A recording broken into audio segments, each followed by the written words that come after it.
warahmatullahi wabarakatuh. Perkenalkan, saya Hana dari Puskesmas Sukoharjo 2. Selamat siang Bapak Ibu. Bagaimana kabarnya hari ini? Sehat. Baik, saat nanti saya dan teman-teman dari Puskesmas Sukoharjo 2 akan mengajarkan cara untuk pengisian formulir faktor risiko penyakit tidak menular yang nantinya akan Bapak Ibu gunakan sebagai media screening di posyandu. Nanti di dalamnya akan diajarkan bagaimana cara pengisiannya yang meliputi pengisian tanggal pemeriksaan, identitas pasien, terus riwayat penyakit tidak menular keluarga, riwayat penyakit tidak menular diri sendiri, lalu pengisian hasil wawancara tentang gaya hidup pasien, dan hasil pemeriksaan fisik yang telah dilakukan oleh Bapak dan Ibu sekalian. Nantinya akan dijelaskan secara rinci lagi oleh teman saya. Selamat siang Bapak Ibu. Sudah kenal dengan saya. Kalau belum saya perkenalkan diri ya, saya Bu Titi ya.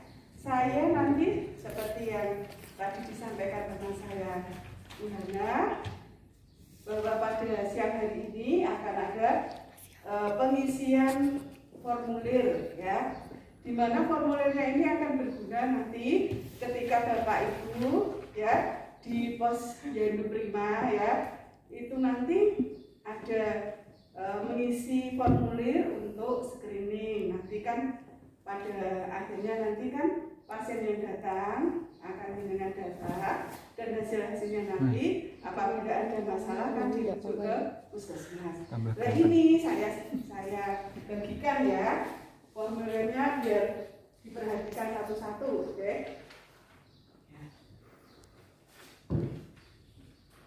Ya sebentar. Lagi ya.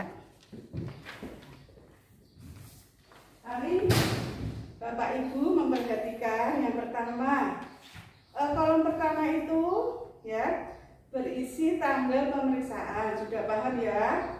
Tanggalnya berapa nanti tinggal diisi. Kemudian ini ada identitas peserta ya. Identitas nanti yang diisi apa? Nik ya. Nanti bisa pinjam KTP atau minta KK ya, fotokopi KK bagi peserta yang datang ya, ke posyandu. Kemudian diisi nama pasien, tanggal lahir, jenis kelamin, sudah jelas ya. Terus provinsinya mana ya. Kemudian kota, sudah jelas ya. Alamat, nomor telepon, WA ya. Kemudian status pendidikan ya. Pendidikannya lulusan akhir apa ya. Kemudian pekerjaan, terus status perkawinan sudah jelas ya, ya nikah atau belum ditulis belum atau sudah itu ya yang ini. Kemudian golongan darah diisi ya. Kemudian selanjutnya ini nanti ada riwayat penyakit menular pada keluarga ya.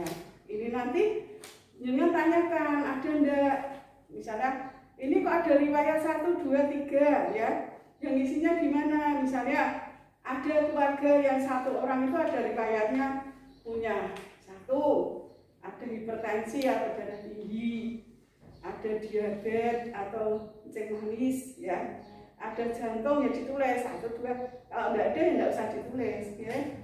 Kemudian tanyakan ya riwayat dari keluarganya ya. Seperti tadi ada yang ada jantung, ada diabetes apa tidak ya, karena ini penyakit yang tidak menular ya. Kemudian kita lakukan wawancara. Ini kalau wawancara nanti dilakukan dijawab ditulis ya apa tidak di kolomnya ya, jelas ya. Itu nanti merokok ya apa tidak ya. Kurang aktivitas limat fisik ya, itu ya apa tidak. Kemudian pola makan Makanya itu gulanya ditanyakan, gula berlebih itu artinya kalau gulanya lebih dari 4 sendok apa tidak. Kemudian garam ya, seberapa makan garamnya ya. Kemudian lemak ya, lemak itu berapa ya konsumsinya ya, seperti yang kemarin di materi yang sudah dijelaskan ya. Kemudian minum alkohol atau tidak ya. Kemudian tekanan darah itu biasanya ditanyakan tekanan darahnya berapa, atasnya berapa, bawahnya berapa, biasanya kan per berapa gitu nih ditanya ya. Kemudian lingkar perut, terus pemeriksaan gula, ada gula ini ditulis angka ya, misalnya gulanya 200 itu ke 200 ditanyakan ya. Kemudian payudara itu ada benjolan tidak itu ya, itu ditemukan apa tidak ya isinya ya, ditemukan apa tidak, kemudian dirujuk ke puskesmas ya apa tidak, itu jelas ya. Kemudian ini ada pengisian gangguan indera ya, mata kanan gangguan penglihatan ya tidak, mata kirinya ada gangguan apa tidak ya. Kemudian dirujuk ke kalau ada gangguan dirujuk ke puskesmas apa tidak ya. Kemudian gangguan pendengaran diperiksa ya, telinga ditanyakan telinga kanannya ada masalah tanda kemarin waktu pemeriksaan ya. Kemudian telinga kiri gimana, dirujuk apa tidak kalau ada masalah ya. Kemudian diedukasi, artinya diberi penyuluhan ya. Sebaiknya kalau ini tadi dari riwayat ada gangguan bersalah ya, diperiksa, dikasih rujukan. Gimana, sudah jelas? Sudah. Ya. Silakan Pak Rian ya, ke Bu Nila ya, mempraktekkan coba sedikit aja yang Pak ya. Selamat siang semuanya. Ya, Pak. Pada kesempatan hari ini saya akan sedikit mengulas tentang pengisian ya. Jadi yang form-form yang sudah teman-teman semua dapatkan itu perlu diisi dan nanti bisa dijadikan rujukan apakah perlu ke puskesmas atau tidak. Yang pertama yaitu tanggal pemeriksaan, terus NIK itu didapat di KTP, nama lengkap pasien, tanggal lahir, jenis kelamin, terus alamat. Ya itu disesuaikan di KTP ya, di KTP ada semua. Kalau memang tidak jelas nanti bisa bawa kakak. Terus selain identitas di situ juga ada pekerjaan, status perkawinan, juga golongan darah ya. Nah, selain identitas ada juga pengisian riwayat penyakit tidak menular pada keluarga. Nah, itu pengisiannya bisa langsung jenis penyakitnya ya. Misal riwayat 1 diisi penyakit diabetes, atau riwayat 2 hipertensi atau yang lain sebagainya seperti itu. Terus selanjutnya ada riwayat penyakit tidak menular pada diri sendiri.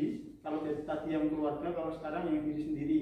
Nah, kita mengetahui diri sendiri itu mungkin dari pemeriksaan secara langsung ya, apakah ada diabetes, jantung atau hipertensi dan lainnya. Terus setelah itu teman-teman nanti akan wawancara ke pasien ya. Di pasien bisa mengisi sendiri atau dibantu pengisiannya. Yang pertama adalah riwayat merokok, ya atau tidak, kurang aktivitas fisik, ya atau tidak. Aktivitas fisik itu kalau sesuai itu biasanya 30 menit ya dalam sehari. Terus pola makan, gula berlebih atau tidak, garam berlebih atau tidak, lemak berlebihan atau tidak, terus kurang makan buah dan sayur atau tidak, seperti itu. Terus ada konsumsi alkohol atau tidak, nanti juga diisi. Nah, di sini ada tekanan darah ya, dibuktikan dengan dipakai alat ya. Jadi tidak bisa diisi sendiri. Terus IMT, indeks massa tubuh, nanti berat badan dan tinggi badan ditulis di situ. Nanti ketemu IMT-nya berapa, apakah normal, kurang atau berlebihan. Terus lingkar perut juga diisi, lingkar perutnya berapa, terus pemeriksaan gulanya berapa, benjolan payudara bisa dicek ya dengan jari ya. Terus rujuk ke puskesmas atau tidak itu nanti juga diisi perlu atau tidaknya. Jadi nanti tindakannya rujuk atau tidak. Nah, gangguan indera itu ada mata kanan, mata kiri, rujuk selanjutnya dirujuk di puskesmas atau tidak. Terus gangguan pendengaran itu dengan menutup mata dan telinga ya, seperti itu. Terus nanti edukasinya terakhir seperti apa. Ya mungkin seperti itu. Terima kasih atas waktunya. Selamat siang. Ya, terima kasih Pak Rian. sudah jelas dan Pak Rian berarti sudah memahami ya, karena sudah bisa menjelaskan begitu detail dan jelas. Ya, selanjutnya ada teman saya ya yang akan menyampaikan materi selanjutnya. Ya, Assalamualaikum warahmatullahi wabarakatuh. Terima kasih atas penjelasannya dari Bu Titik dan juga pembukaan dari Dr. Hana. Di sini tugas saya cuma merangkum ya apa yang telah disampaikan oleh kedua teman saya. Di antaranya yang inti dari pertemuan hari ini adalah membahas tentang bagaimana cara mengisi formulir faktor resiko penyakit tidak menular. Yang pertama, jangan lupa diisi tanggal pemeriksaannya. Kedua, identitas, wawancara, dan aktivitas fisik. Yang ketiga, yang keempat adalah pemeriksaan fisik dari peserta tersebut. Tentunya teman-teman semua, termasuk terwakilkan sama Mas Rian tadi, sudah bisa menyampaikan apa yang disampaikan Bu Titik. Ya, saya ucapkan terima kasih atas semua kader yang telah berkenan menyempatkan waktunya datang kemari untuk mendapatkan sedikit kita belajar bareng masalah cara pengisian formulir ini. Untuk selanjutnya, apakah masih ada yang dipertanyakan? Nah, kalau sudah tidak ada yang dipertanyakan berarti sudah jelas ya. Saya ucapkan banyak terima kasih. Sebelum saya tutup, saya ada kata motivasi ya. Di sini kata motivasinya agak panjang dan sebenarnya viral. Yang saya mau ucapkan adalah jangan protes terhadap proses ya. Karena proses tidak pernah mengkhianati hasil. Sekian dari saya. Selamat siang. Assalamualaikum.